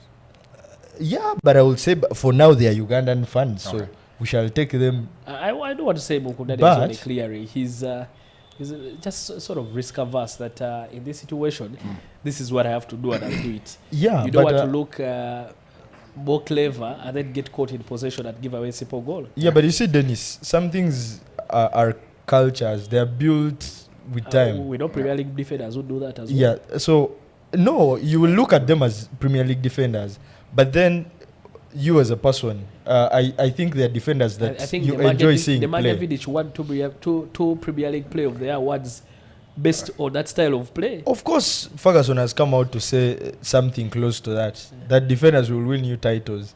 And it is somewhere quoted in a story I'm doing today. So, if you can look at such things, I'm saying, as a nation, we shall take the result. But how we are playing and the performance, I think we can still improve. And the coach has also come out to reveal that, as a person, he's not yet comfortable with how the team is playing. But because they are coming from a very hard place, if you can find yourself at that place, then surely you're good to go. The coach talked about something yesterday, what he thinks has turned around the events and what he thinks has put them in this place. He gives credit to the defenders. He says each and every time you don't concede, you put yourself in a good position that if you convert your chances, then you can take games. But also, it keeps fans in belief that Tucha Asobola. Yeah. Because you've not conceded. Now, I wanted to get back to the game that you talked about, the game against Guinea. While we scored 3, I still think when you look across the game, Guinea had more better phases of play than us. But because it is a tournament game, where you don't expect a second leg or Tujabasa Angeka, if they score that, if that second goal doesn't get in, Guinea still believe that they can make it. And we saw this yesterday when Guinea was taking on South Africa. Because it was 2-1, Guinea kept fighting till the end. But when you score that one goal, that second goal, now Guinea are looking for 2 goals. It becomes a bit what? A bit tough. And that's why you saw the manner in how Ahimbisiwe gets the 3rd goal. Defenders are absent-minded. They don't know where Ahimbisiwe is. Throw pass, and it's a goal. So, in tournaments like these, defenders will have a big impact, and goalkeepers, because the moment they keep that goal area safe, it keeps the team in contention to know that if we can convert our chances, we have it all. So, going into the South African game, Kyle, just hold your thought because we're going to talk about the South African game. I wanted us to hear what John Kakande and Joel Mutakwa, the player of the match in that game, what they had to say when they spoke to Kawowo Sports. After getting the first win last week, what mentality did you come with in this game? The first win motivated us not to let down the country, and also we carry a badge that is heavy. So it motivated us the whole week. We have been saying we have to win this game to make things equal for us. What kind of mentality do you step off the bench with? Yeah, positivity is key, more so in such games. This is a tournament. You don't lose it out, not until it is done, you see? Yeah, last time we lost it out at the first game, but now we are here. So you have to keep positive. How we came back from a 3-0 against Algeria, coming to the next game, also scoring 3-0, and then we are here, leading the table, you see? In terms of mentality and mental preparation for games like that, how do you do it? We know the threat they possess, and we shall come prepared. Yes. Talk about the fan support. Thank you so much, our fans, and for our final game on Monday, we really call upon you to turn up in big numbers. Thank you so much.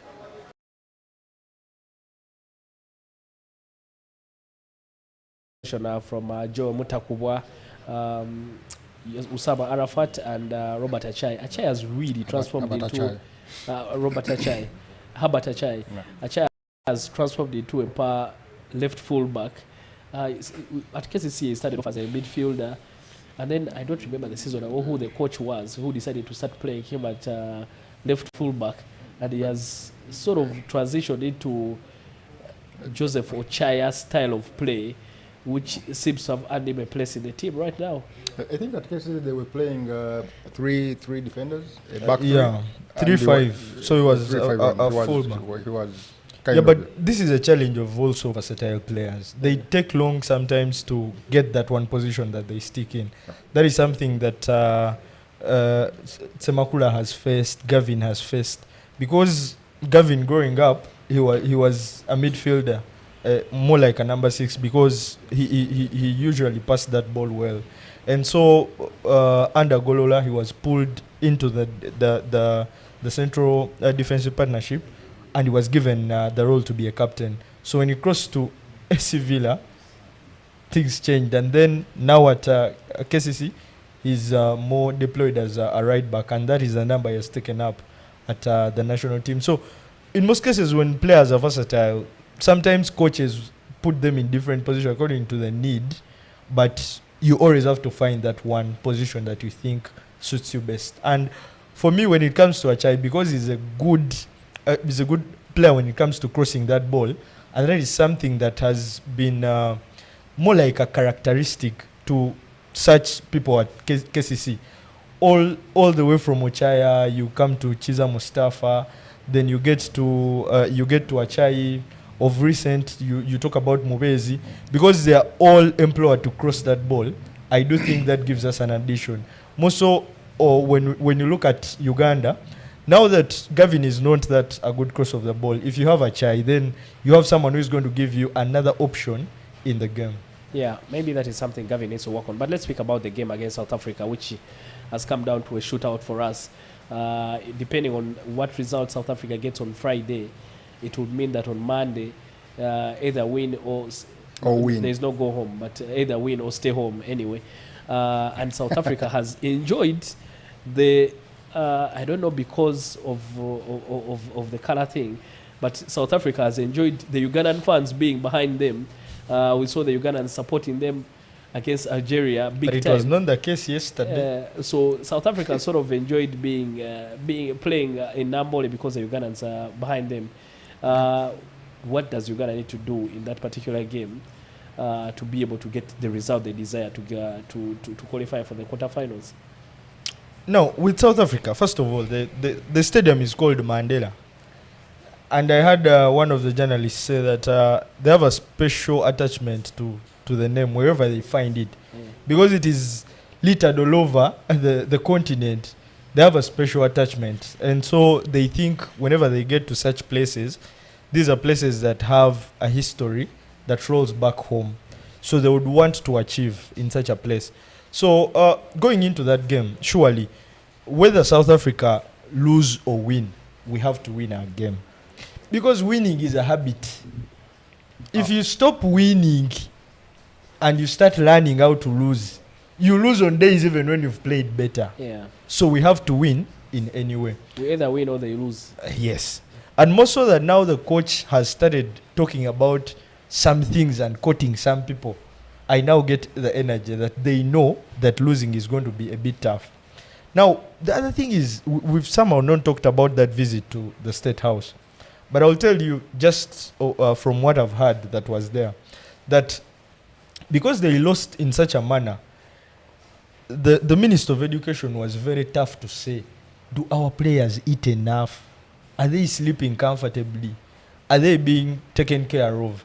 So now this goes back to FUFA. First of all, because of the hotel that they are in. While other countries are in 5-star hotels, we are somewhere in Chisasi. While the minister looks at the structure of the players of Algeria, the players of Guinea, and then he looks at the likes of Kakande, there is a way the people at the top feel our team lacks one or two things when it comes to what happens behind the pitch. Now that is going to put FUFA in a certain place of answering different questions, and somehow this is going to come into the question. So now Uganda Cranes have to do everything to make sure that they win, because now the pressure is not only at the level of Mole. It has also gone somewhere in Mengo that they have to answer some questions. And when it comes to that game, I do think it's a game where fans have gotten hope. You don't know, being in a place whereby you have the belief that Chisoboka, and then it doesn't. We say surely in cricket that hope is not a strategy, so you have to be very, very careful. Yeah, because let me tell you, Ugandans are very slippery people. They easily get disappointed and they easily get happy. You don't have to do a lot to make them happy, and you don't have to do a lot to disappoint them. Because after that Algeria game, they thought they are the worst team. After Niger, they want to play Arsenal. You heard the fan. So for them, the way they switch sides, it will always be easy. So they're going to come into this game with a lot of hope. But the beauty is that you're going to have this whole week for them to rest and prepare. They don't have a game on Friday. That will be their resting day. So they will get into the Monday game with enough rest. But also we believe that they will have seen South Africa enough to know which buttons to press and which buttons to leave. Yeah, the loyalty of the fans are depending on the result. Frankly, I am sure that Molly Kwaso doesn't want to change anything. Yeah. Apart from what the only change he's going to make is going to be a first one. Joe Sorujoji picking up a yellow card yesterday in the game, meaning that he has to miss the game against South Africa. You mentioned about Enoch Sebagala took a knock in the game and had to be replaced midway around I think the 60th or 70th minute. So not sure about his health and fitness. But everyone else, you hope and assume. I learned it's a groin injury. Yeah, and it's just made a move from a big money move from Neck to Vipers. Yeah. Hopefully, it doesn't. Not big money. I was told that it is big money. They threw big money. It was 75. Yeah, in the context of our economy, that's good money. Okay, in our economy, you can we buy shall a second-hand car and also keep the man balance. wanted a transfer of 1 billion, but but then I was actually having a discussion with Edwin yesterday just after the game when Ngonde came in, who would be the substitute, who naturally you would think is going to come in for Serunjoji as the replacement. That is if Sebagala is fit, of course, to play, and then that means that you now have to pull, if anything, you have now to pull Watambala a little bit back into the midfield from the number 10 role, and then pull him back a little bit to accommodate either Kakande or someone else on that front three. But what do we need, first of all, to do against South Africa? First is manage the game. Especially when you're playing against a side that is patient in their build-up, and also quite I won't say ruthless when they get opportunities. Of course, they are going to waste some, but I think they are quite okay in the final third. So what you want to do first is manage the game, make sure they are not scoring, as you have done in these two games, and then wait for your opportunities to pounce. You don't want to fall behind against South Africa in a game that you want to win. Okay, I think it is very, very important to keep it at 0-0, even if it is in the first half, and then just wait for your opportunity to pounce. But Coach Mole and Muhomza have a decision to make on how they are going to switch up that midfield. It is not as obvious, because you have to leave the balance there, but also you have to make sure what you're putting in still leaves the team in some sort of a position where they can still attack and then defend at the same time so well. All right, I just wanted to ask you, Franklin, who could be the notable replacements in case Sebagala is not declared fit, and of course Joe Serunjoji is just out of the game, so they have to find someone else to marshal up that midfield. Introducing Ina Kakande in a 10 role, which he has played at AC Villa. The challenge is that if he gets some minutes, that will be quite an addition, because if the two get out, then that means you're bringing in two new players into the team, which might create a bit of an imbalance. But for me, my challenge is that Elvis Ngonde is a good ball player, so sometimes he gets attracted to the ball and he moves with it, so sometimes he gets out of position. I think Ngonde is more of a number 8 than somebody who is so yet as a nation we've lacked those box-to-box players. A player like Sebagala who can know that I'm going to operate from this zone, but I will be going to the other box and getting back to the other box. Whether I'm on the right or whether I'm at the left, this is going to be the zone where I patrol. Because you see, in both games, whenever Sebagala has gone off, in the two games that he has gone off, that is Algeria and then Niger, you already see that there is a channel that gets created after his exit, which then puts the team into imbalance, which I think is not something that you would want on a day whereby you're going to face that South African midfield that has looked a bit composed with the ball, but also with huge confidence. Yeah. The way they keep They have playing some that ball, tricky midfielders. even after making mistakes. Wojo Papa Bajja Kusala, I can guarantee you, they have some very, very tricky boys in that midfield. That shirt number 13, quite a bully in All that. right, of course, by the time we come back next week, we would have had the game. So let me take your predictions, guys. I'm putting you on the spot. Does Uganda get the win to help them progress to the quarterfinals? Of course, I'm not jinxing this. Uganda should win. 2-0, 2-1. Uganda 2-1, Franklin? Looks like a draw. Draw may be enough. A 1-1. A 1-1. Depending on how the Friday results go, the draw might be or might not be enough.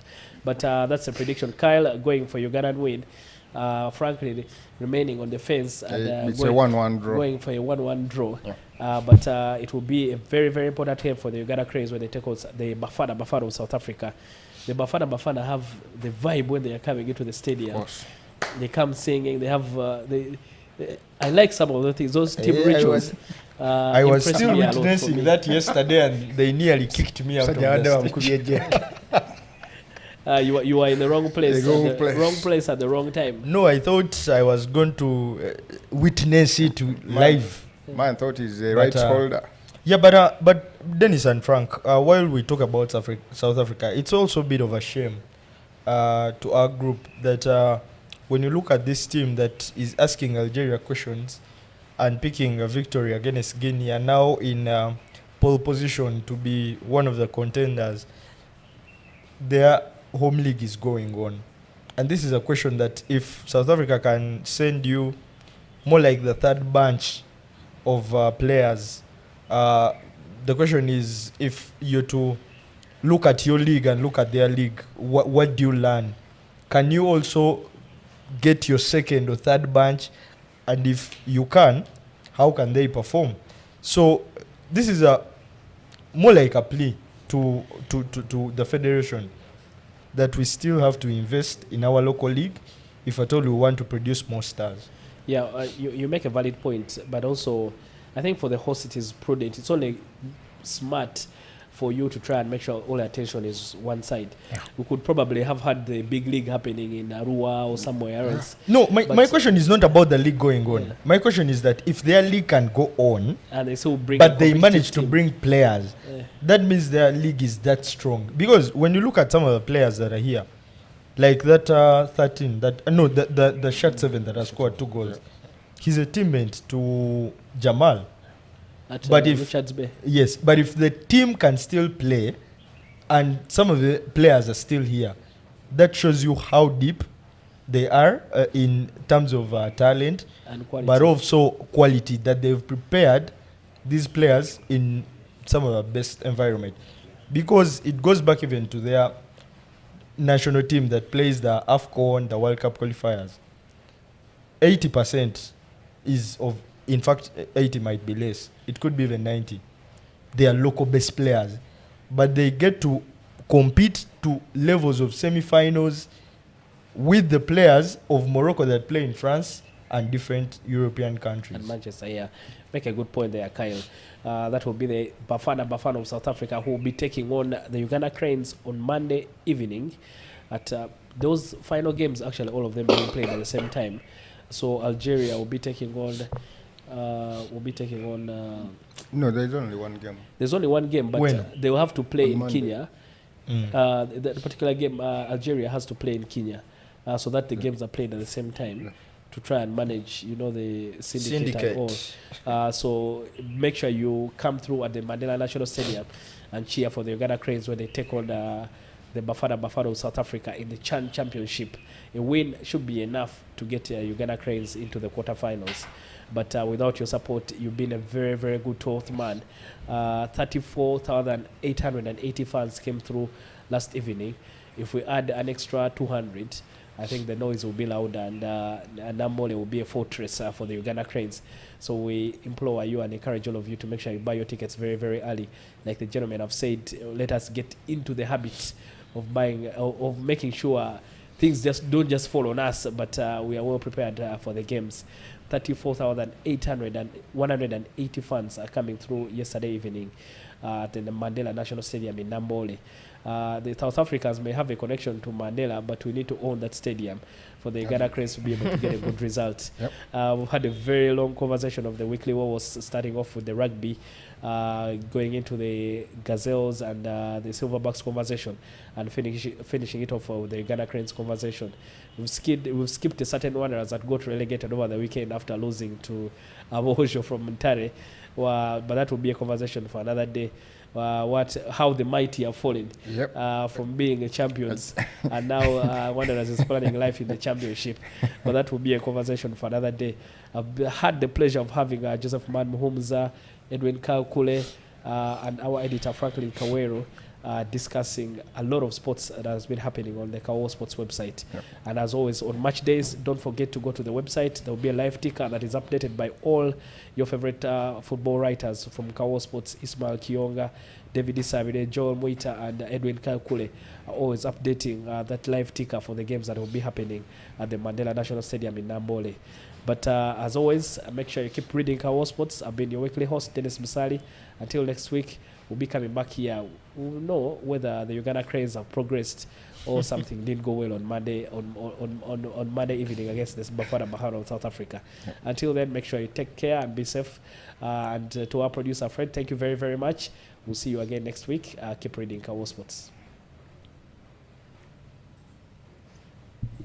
Bafana Bafana.